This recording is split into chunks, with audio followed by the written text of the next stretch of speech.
We are in stressful times right now. Getting dragged into something we didn't choose always sucks, no matter how big or small the matter. Now, add money to the equation, which is stressful in its own right. Let me bring a few things to light that you can consider doing now in this unfortunate situation. Hello, fellow arbab, it's time to boss your money. I'm a finance and audit professional with 18 years in the industry, living and working right here in Dubai. I watched markets react to crises before. Let us stress test your NRI portfolio against geopolitical risk.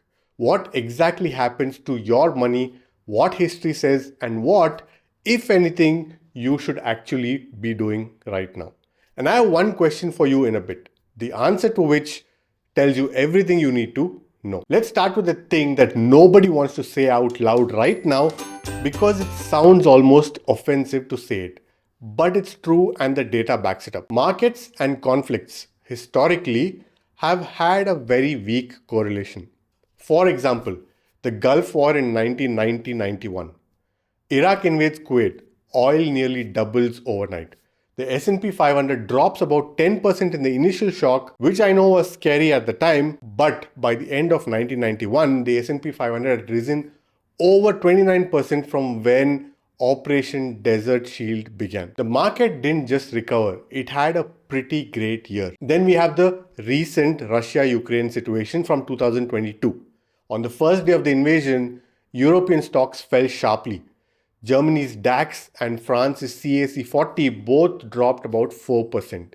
The S&P 500 ended that same day down just 0.5%. And since then, the S&P 500 has risen over 60%. Same pattern, initial shock, recovery, and then markets go higher. Now, does this mean every conflict plays out identically? Absolutely not. In my opinion, context always matters. An energy supply disruption that sustained a global recession running alongside that, those change the equation significantly. Past performance, as they say, is not guarantee for future results. But the baseline, in my view, is clear.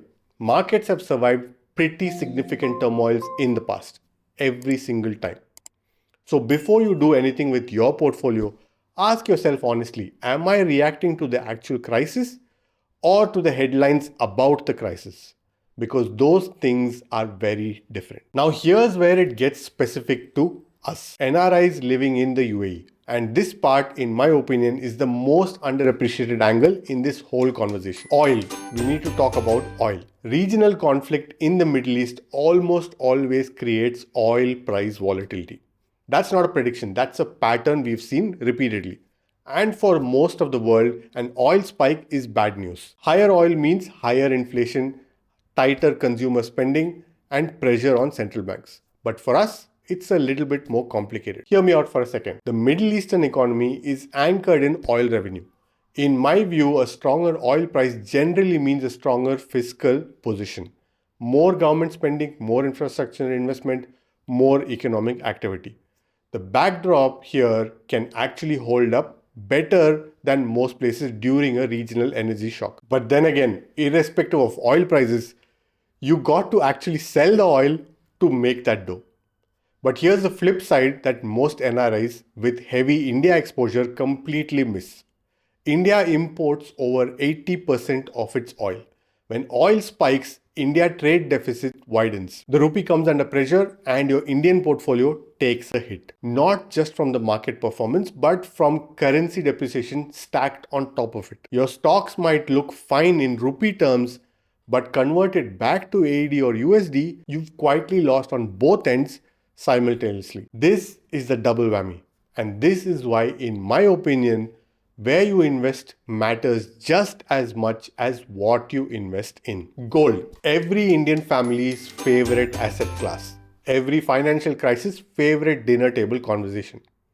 Let me give you an honest picture, because the relationship between gold and geopolitical risk is real, but it's also widely misunderstood. Gold has had a remarkable run lately.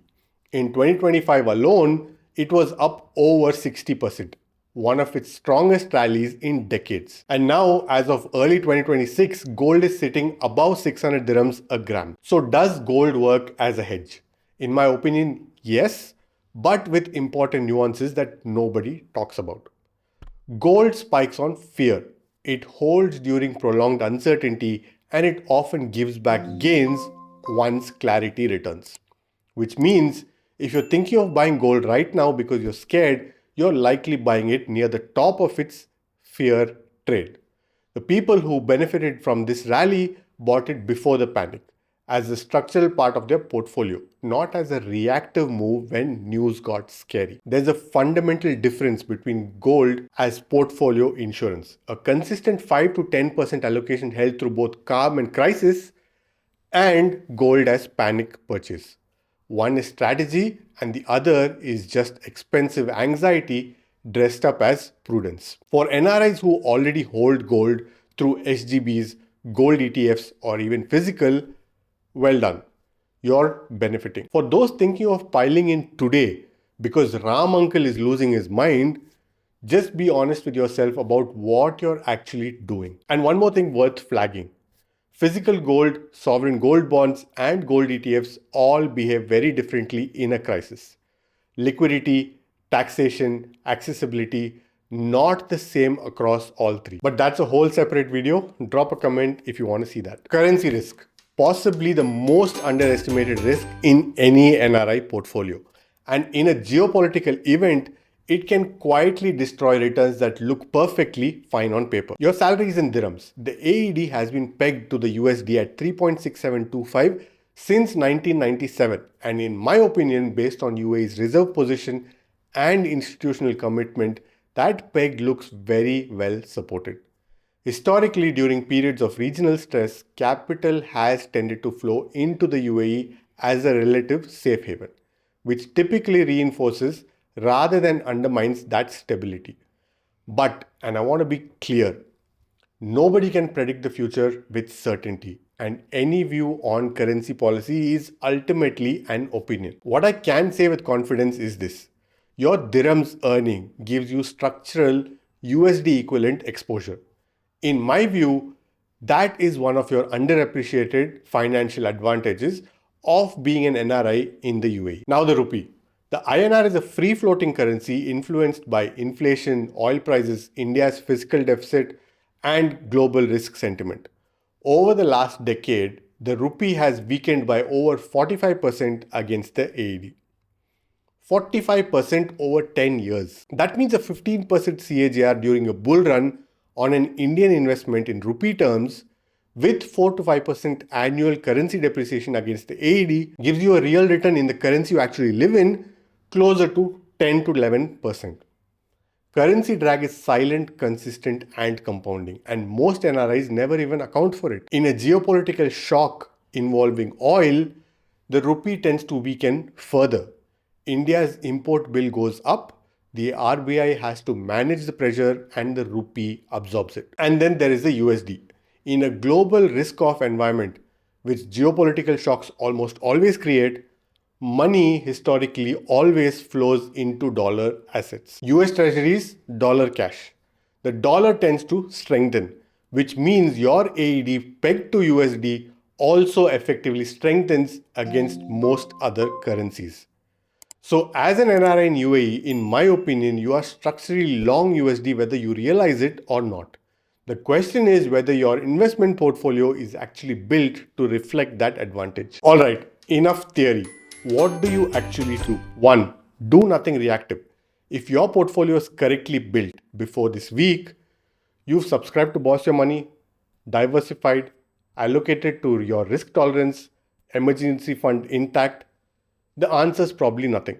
The worst investment decisions in history were probably made in the first 30 days of a crisis. 2. Check your India exposure. I'm not telling you to exit India investments. Quite the opposite. Diversification is excellent, but if more than 60 to 70% of your investable wealth is in Indian assets, stocks, real estate, fixed deposits, you have a concentration problem. This crisis didn't create it. It just revealed it. 3. Check your currency mix. Are you holding meaningful assets in USD or USD equivalent with some INR and gold mixed into the portfolio, including global ETFs and international equities? If not, this is your reminder. In my view, Your AED salary already gives you that USD foundation. Your portfolio should reflect it. 4. Don't FOMO into gold. If it's already in your portfolio, great. If you're thinking of making a huge, large, reactive gold purchase right now, sleep on it and then sleep on it again. And 5. The question I promised you at the beginning. The one stress test question that matters. If your salary stopped tomorrow and your portfolio dropped 30%, could you survive financially for 12 months without selling anything at a loss? If the answer is no, that is your real problem, not the geopolitical situation, and only you can answer that. A well-built portfolio doesn't need you to do anything heroic in a crisis. It just needs you to not do anything stupid. Markets have come back from worse. The NRIs who come out ahead aren't the one who predicted the crisis. They're the ones who were already prepared for one. My Interactive Brokers video is coming up next week. It covers exactly how I access global markets as an NRI in Dubai. Subscribe and turn on notifications for that video. But now click here to see how I built my portfolio. If this gave you at least one thing to act on today, hit like, it genuinely helps. Stay safe, stay strong. Yalla arbab, now go boss your money.